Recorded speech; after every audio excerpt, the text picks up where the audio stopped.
जय हिंद साथियों, good morning. मैं आपका दोस्त अनुष्ट बिलास जैन स्वागत करता हूं आप सबका एसएलएस एकेडमी पर। डेली करंट अफेयर्स की क्लास में आप सबका स्वागत है। देवियों और सज्जनों, मेरा आप सबसे विनम्र अनुरोध है कि आप सब वीडियो को अंत तक बिना स्किप किए हुए पूरा मन लगाकर देखें। और अगर आपको वीडियो पसंद आए, कंटेंट यूजफुल लगे तो प्लीज वीडियो को लाइक करें, कमेंट करें, शेयर करें और चैनल को सब्सक्राइब करना बिल्कुल भी ना भूलें। साथ ही बेल आइकॉन प्रेस कर लें जिससे हमारी लेटेस्ट नोटिफिकेशन आपको तुरंत मिलती जाए। साथ ही दोस्तों, वीडियो को ज्यादा से ज्यादा शेयर करें जिससे ज्यादा लोगों को इसका प्रॉफिट मिल सके। अब आपका ज्यादा समय न लेते हुए देखते हैं आज का पहला प्रश्न। आज का पहला प्रश्न है, वायुसेना का नया उप प्रमुख निम्न में से किसे नियुक्त किया गया है? आपके ऑप्शन है ए एयर मार्शल राम्स हैं, B air marshal marshal RKS. Bhadauria, C air marshal Sandeep Singh और D air marshal B R. Chaudhari. तो दोस्तों याद रखें, वायुसेना का नया उप प्रमुख हाल ही में एयर मार्शल संदीप सिंह को नियुक्त किया गया है। दोस्तों air marshal Sandeep Singh air marshal B R. Chaudhary का स्थान लेंगे।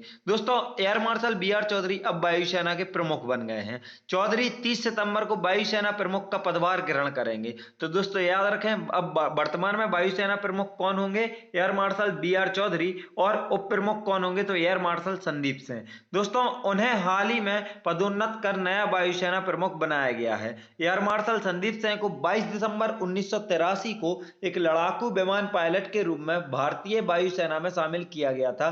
डिप्टी चीफ बनने वाले संदीप सिंह इस वक्त दक्षिण पश्चिमी वायुसेना कमांड के air officer commanding in chief के पद पर कार्यरत हैं। दोस्तों याद रखें, कौन सी वायुसेना में? तो दक्षिण पश्चिमी वायुसेना कमांड में यह air officer commanding in chief के पद पर कार्यरत हैं। कौन? Air marshal Sandeep Singh. अब यह वर्तमान में अब क्या बन जाएंगे? तो यह वायुसेना के नए उप प्रमुख बन जाएंगे। नजर डालें भारतीय वायुसेना की तरफ, तो इसका मुख्यालय नई दिल्ली में स्थित है। इसकी स्थापना 8 अक्टूबर 1932 को हुई थी। इसके वर्तमान में प्रमुख एयर मार्शल बी.आर. चौधरी तथा उप प्रमुख एयर मार्शल संदीप सिंह होंगे। देखते हैं आज का अगला प्रश्न। आज का अगला प्रश्न, हाल ही में भारतीय वनस्पति सर्वेक्षण बॉटनिकल सर्वे ऑफ इंडिया ने अपने नए प्रकाशन प्लांट डिस्कवरी 2020 में देश की वनस्पतियों में कितनी नई प्रजातियां जोड़ी हैं? आपके ऑप्शन है ए 267, बी 367, सी 117 और डी 407। तो दोस्तों याद रखें, हाल ही में भारतीय वनस्पति सर्वेक्षण ने अपने नए प्रकाशन प्लांट डिस्कवरी 2020 में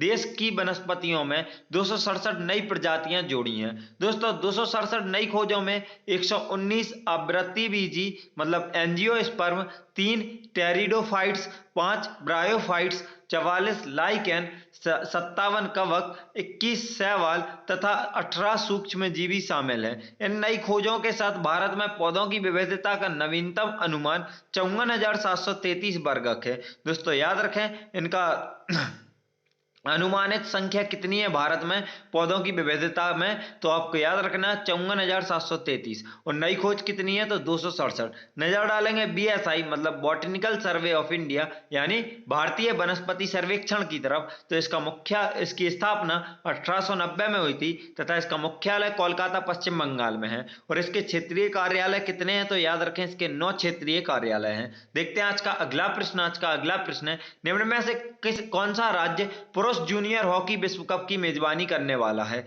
आपके ऑप्शन है ए बिहार, बी पंजाब, सी ओडिशा और डी तमिलनाडु। तो दोस्तों याद रखें, हाल ही में ओडिशा राज्य को पुरुष जूनियर हॉकी विश्व कप की मेजबानी के लिए चुना गया है। दोस्तों ओडिशा के भुवनेश्वर में यह विश्व कप खेला जाएगा। भुवनेश्वर का कलिंगा स्टेडियम 24 नवंबर से 5 दिसंबर तक विश्व कप का मेजबानी करेगा। दोस्तों याद रखें, स्टेडियम कौन सा है? कलिंगा स्टेडियम। कहाँ स्थित है? तो भुवनेश्वर उड़ीसा में स्थित है।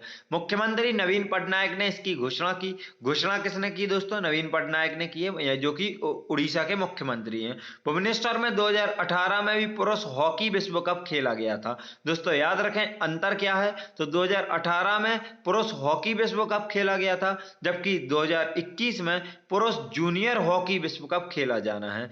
भारत जूनियर हॉकी विश्व कप का डिफेंडिंग चैंपियन है। पिछली बार 2016 में भारत ने लखनऊ के मेजर ध्यानचंद स्टेडियम में प्रतियोगिता के फाइनल मैच में बेल्जियम को 2-1 से हराया था। तो दोस्तों याद रखें, आखिरी बार कब हुआ था यह जूनियर हॉकी विश्व कप? 2016 में हुआ था। कहाँ हुआ था? लखनऊ में आयोजित हुआ था, और लखनऊ के मेजर ध्यानचंद स्टेडियम में भारत ने बेल्जियम को 2-1 से हराकर यह खिताब जीता था 2016 में। इस बार के जूनियर पुरुष विश्व कप में 16 टीमें हिस्सा लेंगी। बहुत अच्छे से याद रखें दोस्तों यह कि कितनी टीमें हिस्सा लेंगी, तो 16 टीमें हिस्सा लेंगी। देखते हैं आज का अगला प्रश्न। आज का अगला प्रश्न आगे देखेंगे दोस्तों हम उड़ीसा को। तो उड़ीसा की अगर हम देखें सीमाएं, तो आंध्र प्रदेश, छत्तीसगढ़, झारखंड और बिहार 4 राज्यों से यह सीमा साझा तथा बंगाल की खाड़ी से तटीय सीमा लगती है। देखते हैं दोस्तों आगे हम उड़ीसा के बारे में जानकारी। तो उड़ीसा की राजधानी भुवनेश्वर है। उड़ीसा की स्थापना 1 अप्रैल 1936 को हुई थी। उड़ीसा के वर्तमान में राज्यपाल प्रोफेसर गणेशी लाल तथा मुख्यमंत्री नवीन पटनायक है। पड़ोसी राज्य आपको बता दें तो पश्चिम बंगाल, झारखंड, छत्तीसगढ़ और आंध्र प्रदेश पड़ोसी राज्य हैं। झीलें देखें अगर, तो चिल्का झील जो कि भारत की सबसे बड़ी खारी तटीय झील है, मतलब तटीय खारी झील सबसे बड़ी कौन सी है? चिल्का झील, जो कि कहाँ स्थित है? उड़ीसा में। अंजुप्पा झील और कंजिया झील, यहाँ पर 2 झीलें और स्थित हैं। पावर परियोजना देखें उड़ीसा की, तो तालचर सुपर थर्मल पावर परियोजना उड़ीसा में स्थित है। राष्ट्रीय उद्यान देखें तो सिमलीपाल राष्ट्रीय उद्यान, भीतरकनिका राष्ट्रीय उद्यान, उषा कोटी वन्यजीव अभ्यारण्य, सतकोशिया टाइगर रिजर्व और नंदनकानन प्राणी उद्यान यहाँ के प्रमुख राष्ट्रीय उद्यान और प्राणी उद्यान है। दोस्तों नजर डालें बांधों की तरफ, तो हीराकुंड बांध महानदी नदी पर स्थित है, उड़ीसा में स्थित है। याद रखें दोस्तों यह विश्व का सबसे लंबा मिट्टी का बना बांध है। तो सबसे लंबा मिट्टी का बांध कौन सा है? हीराकुंड बांध विश्व का। जो किस नदी पर है? तो महानदी नदी पर उड़ीसा में स्थित है। दूसरा बांध है रेंगाली बांध, जो कि ब्राह्मणी नदी पर स्थित है, याद रखना है। स्टेडियम अभी हम आगे देखेंगे, तो बाराबाती स्टेडियम कटक में, कलिंगा स्टेडियम भुवनेश्वर में तथा वीर सुरेंद्र साई स्टेडियम उड़ीसा में स्थित है। उड़ीसा के तथ्य आगे देखें दोस्तों, तो 100% आबादी को कोविड-19 टीकाकरण करने वाला भुवनेश्वर देश का पहला शहर बन गया है। दोस्तों याद रखें, अगर आपसे पूछा जाए कि देश का पहला शहर कौन सा है जिसने 100% आबादी को कोविड-19 टीकाकरण कर दिया है, तो वह था भुवनेश्वर। उड़ीसा की राजधानी भुवनेश्वर को एक उपनाम से बुलाया जाता है। क्या है उपनाम भाई? तो temple city of India Bhubaneswar का उपनाम है। आगे अगर हम उड़ीसा के लोक नृत्य देखें, तो छऊ, पैका, सवारी, संचार, घुमरा, जदुर, मुदारी और गरुड़ वाहन यहाँ के प्रमुख लोक नृत्य हैं। दोस्तों आगे अगर हम पर्यटक स्थल और देखें, तो पुरी जगन्नाथ मंदिर, कोणार्क मंदिर, चिल्का झील और महेंद्रगिरी पर्वत यहाँ के प्रमुख पर्यटक स्थल हैं। दोस्तों याद रखें यहाँ की राजधानी क्या है? भुवनेश्वर, जिसे टेंपल सिटी ऑफ इंडिया कहा जाता है। देखते हैं आज का अगला प्रश्न। आज का अगला प्रश्न है, T20 क्रिकेट में 10,000 रन बनाने वाले पहले भारतीय खिलाड़ी निम्न में से कौन बन गए हैं? आपके ऑप्शन है: ए विराट कोहली, बी सुरेश रैना, सी ऋषभ पंत और डी श्रेयस अय्यर। तो दोस्तों याद रखें T20 क्रिकेट में 10,000 रन बनाने वाले पहले भारतीय खिलाड़ी विराट कोहली बन गए हैं। दोस्तों याद रखें यह 10,000 ओनली इंटरनेशनल T20 की बात नहीं हो रही है, यह हो रही है ऑल ओवर T20 मैचेस में 10,000 रन बनाने की। तो विराट कोहली ने 26 सितंबर को मुंबई इंडियंस के खिलाफ जारी मैच में इतिहास रच दिया है। वे T20 फॉर्मेट में 10,000 रन पूरे करने वाले पहले भारतीय बल्लेबाज बन गए हैं। विश्व क्रिकेट में कोहली ऐसा करने वाले 5वें खिलाड़ी हैं। उनसे पहले वेस्टइंडीज के क्रिस गेल और कीरन पोलार्ड, पाकिस्तान के शोएब मलिक और ऑस्ट्रेलिया के डेविड वार्नर यह कारनामा कर चुके हैं। तो दोस्तों याद रखें Chris Gayle, Kieron Pollard, Shoaib Malik और डेविड वार्नर के बाद विराट कोहली 5वें ऐसे खिलाड़ी हैं जिसने ऑल ओवर T20 मैचेस में 10,000 रन पूरे किए हैं। भारत की तरफ से कोहली के बाद T20 में सबसे ज्यादा रन बनाने वाले बल्लेबाज रोहित शर्मा हैं। देखते हैं आज का अगला प्रश्न। आज का अगला प्रश्न है, किस राज्य की सोजत मेहंदी को सरकार की ओर से GI टैग प्रदान किया गया है? आपके ऑप्शन है: ए पंजाब, बी दिल्ली, सी बिहार और डी राजस्थान। तो दोस्तों याद रखें हाल ही में राजस्थान राज्य की सोजत मेहंदी को सरकार की ओर से GI टैग प्रदान किया गया है। दोस्तों GI दर्जा उत्पाद के निर्माताओं को उच्च मूल्य प्राप्त करने में मदद करता है और कोई अन्य निर्माता अपने उत्पादों के विपणन के लिए इस नाम का इस्तेमाल नहीं कर सकता। आमतौर पर यह दर्जा नाम, गुणवत्ता और विशिष्टता का आश्वासन देता है जो मुख्य रूप से इसके मूल स्थान के कारण होते हैं। नजर डालें दोस्तों राजस्थान की तरफ, इसके बाद आगे मैप से समझेंगे।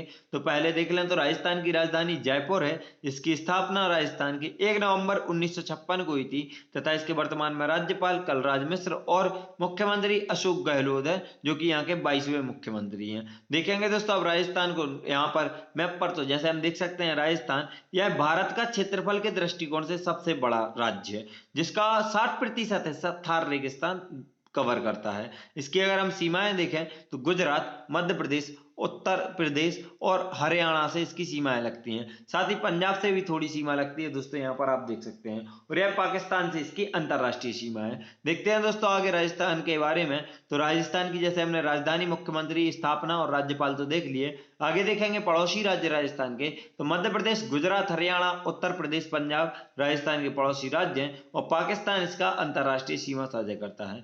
झीलें देखें अगर, सांभर झील, जयसमंद झील, पचपदरा झील, राजसमंद झील, डीडवाना झील, बालसमंद झील, लुणकरणसर झील, अनासागर झील और फलौदी झील यहाँ की प्रमुख झील है, जिनमें से आपको सांभर, जयसमंद, राजसमंद और बालसमंद यह तीनों समंद से याद कर लीजिए और लुणकरणसर झील यहाँ की प्रमुख झीलें हैं। नदियां देखें अगर राजस्थान की, तो लूनी, बनास, काली सिंध और चंबल यहाँ की प्रमुख नदियां हैं। दोस्तों याद रखें चंबल नदी पर बने 4 बांधों में से 3 बांध राजस्थान में है, कौन सा नहीं है, तो गांधी सागर मध्य प्रदेश में है, जवाहर सागर, राणा प्रताप सागर और कोटा बैरेज तीनों राजस्थान में है। थार रेगिस्तान को महान भारतीय रेगिस्तान के रूप में भी जाना जाता है। यह दुनिया का 17वां सबसे बड़ा रेगिस्तान है। याद रखना है दोस्तों, थार रेगिस्तान दुनिया का 17वां सबसे बड़ा रेगिस्तान है। और साथ ही आपको यह भी याद रखना है कि यह दक्षिण एशिया का सबसे बड़ा रेगिस्तान है। वन एवं राष्ट्रीय उद्यान देखें अगर राजस्थान के, तो रणथंभौर राष्ट्रीय उद्यान, मुकंदरा हिल्स अभ्यारण्य, केवलादेव राष्ट्रीय उद्यान जो पहले भरतपुर पक्षी अभ्यारण्य के नाम से जाना जाता था, कुंभलगढ़ वन्य जीव अभ्यारण्य और सरिस्का टाइगर रिजर्व यहाँ के प्रमुख वन एवं राष्ट्रीय उद्यान है।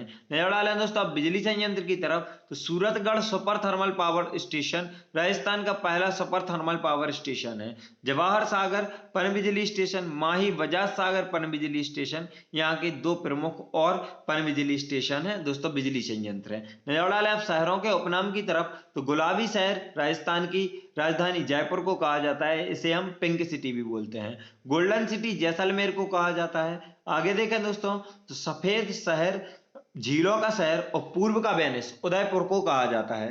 याद रखें दोस्तों उदयपुर के 3 उपनाम हैं, सफेद शहर, झीलों का शहर और पूर्व का वेनिस। आगे देखें तो ब्लू सिटी और सन सिटी, जोधपुर के 2 उपनाम है, कौन कौन से, सन सिटी और ब्लू सिटी। देखते हैं आज का अगला प्रश्न। आज का अगला प्रश्न, भारतीय सेना ने विजय सांस्कृतिक महोत्सव का आयोजन किस जगह में किया है। आपके ऑप्शन है ए दिल्ली, बी कोलकाता, सी महाराष्ट्र और डी केरल। तो दोस्तों याद रखें भारतीय सेना ने विजय सांस्कृतिक महोत्सव का आयोजन कोलकाता में किया है। दोस्तों भारतीय सेना 26 से 29 नवंबर तक कोलकाता में विजय सांस्कृतिक महोत्सव का आयोजन किया है। यह महोत्सव भारत पाक युद्ध 1971 की स्वर्ण जयंती के उपलक्ष्य में मनाया जाएगा। इस कार्यक्रम का उद्घाटन पूर्वी कमान के सेना commander lieutenant general Manoj Pande करेंगे। इस कार्यक्रम के दौरान फिल्म स्क्रीनिंग, थिएटर, नाटक, संगीत समारोह और बैंड प्रदर्शन सहित विभिन्न सांस्कृतिक कार्यक्रम आयोजित किए जाएंगे। यह भारत पाक युद्ध की स्वर्ण जयंती है के उपलक्ष्य में स्वर्णिम विजय वर्षा समारोह के हिस्से के रूप में आयोजित किया जाएगा। दोस्तों याद रखें यह कब से कब तक, तो 26 से 29 सितंबर तक कोलकाता में भारतीय सेना द्वारा आयोजित किया जा रहा है विजय सांस्कृतिक महोत्सव। देखते हैं आज का अगला प्रश्न। आज का अगला प्रश्न है, हाल ही में किस देश ने सभी क्रिप्टो करेंसी के लेन देन को अवैध घोषित किया है। आपके ऑप्शन है A Nepal, B Japan, C Germany और डी चीन। तो दोस्तों याद रखें हाल ही में चीन ने सभी क्रिप्टो करेंसी लेन देन को अवैध घोषित किया है। दोस्तों चीन के केंद्रीय बैंक ने बिटकॉइन सहित अन्य वर्चुअल करेंसी में भी गए सभी लेन देन को अवैध घोषित कर दिया गया है। दोस्तों चीन ने अनाधिकृत डिजिटल मनी के उपयोग को हतोत्साहित करने के लिए यह कदम उठाया है। साल 2013 में चीनी बैंकों द्वारा क्रिप्टो करेंसी को संभालने पर प्रतिबंध लगा दिया गया था, लेकिन सरकार ने इस साल फिर रिमाइंडर जारी किया भारतीय रिजर्व बैंक इस साल के अंत तक डिजिटल करेंसी का मॉडल ला सकता है।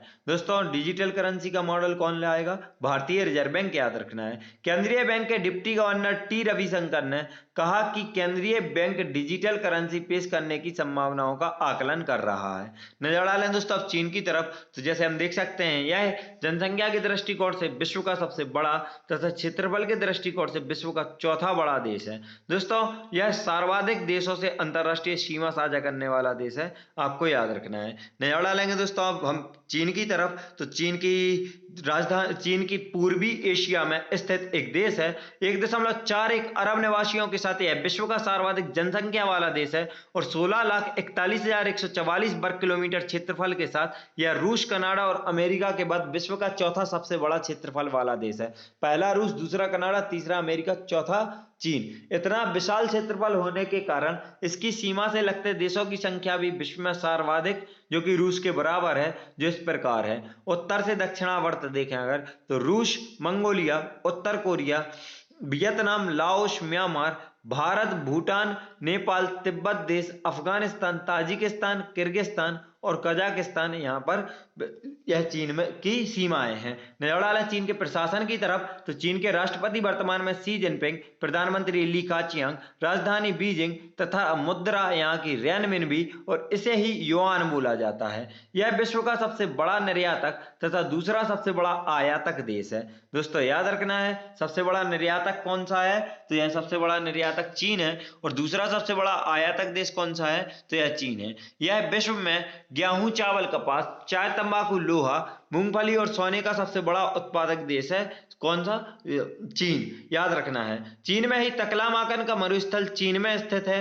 दोस्तों चीन विश्व की दूसरी सबसे बड़ी अर्थव्यवस्था है, यह याद रखना है। भारत और चीन के बीच हैंड इन हैंड नाम से संयुक्त सैन्य अभ्यास आयोजित किया जाता है। दोस्तों याद रखें किस नाम से? हैंड इन हैंड नाम से संयुक्त सैन्य अभ्यास आयोजित किया जाता है भारत और चीन के बीच। देखते हैं आज का अगला प्रश्न। आज का अगला प्रश्न है, निम्न में से किस अभिनेता को यूनाइटेड किंगडम की रॉयल नेवी में मानद कमांडर पर नियुक्ति देकर सम्मानित किया गया है? आपके ऑप्शंस है A Salman Khan, B Daniel Craig, C Roger Moore और डी तिमोथियस डॉल्सन। तो दोस्तों याद रखें हाल ही में रॉजर मोरे को, जो कि अभिनेता हैं हॉलीवुड के, को यूनाइटेड किंगडम की रॉयल नेवी में मानद कार्यक्रम पर नियुक्ति देकर सम्मानित किया गया है। दोस्तों जेम्स बॉन्ड के अभिनेता डैनियल क्रेग को हाल ही में यूनाइटेड किंगडम की रॉयल नेवी में मानद कमांडर पर नियुक्ति देकर सम्मानित किया गया है। डैनियल क्रेग की नई James Bond film no time to die